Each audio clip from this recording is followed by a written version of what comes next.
Parshas Naso introduces two unrelated concepts and puts them in close proximity. The concept of sota, an adulteress, and the concept of nazir, a vow of abstinence. A sota is a woman who was accused by her husband of infidelity. There wasn't quite enough evidence to accuse her, but there was certainly raglayim ladover. It looked suspicious.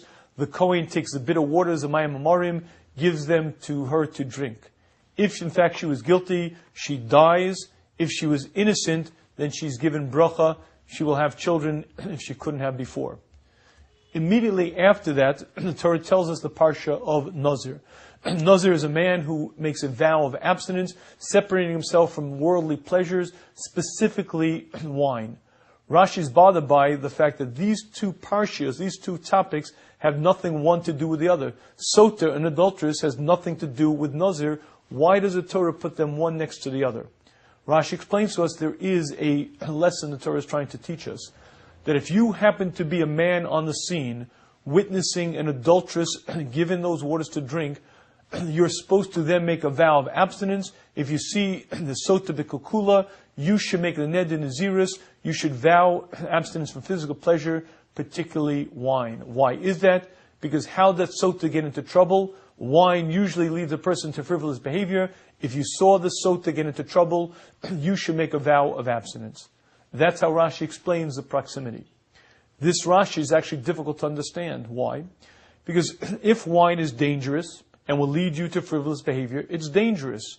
If wine is not dangerous, it's not dangerous. What does the sota have to do with it?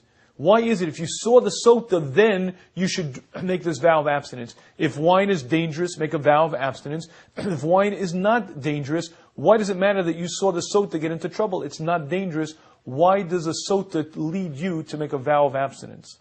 And I believe what Rashi is telling us is a tremendous concept. And that is that it's not by accident that you were on the scene.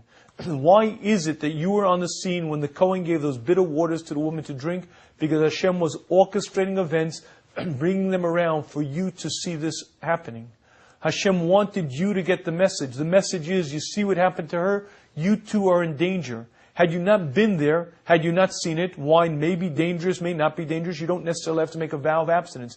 But Hashem delivered a message to you. If you were on the scene, Hashem wanted you to see it, and you're supposed to look, see, make the vow of abstinence to understand what Hashem is showing you in your situation for you. Abstain from wine because it's dangerous. And what Rashi is teaching us a tremendous concept for life. And that is that Hashem delivers messages in various ways, in various methods. If you happen to be in a given generation, living through world events, you're supposed to keep your ears open, keep your eyes carefully open to exactly what's going on.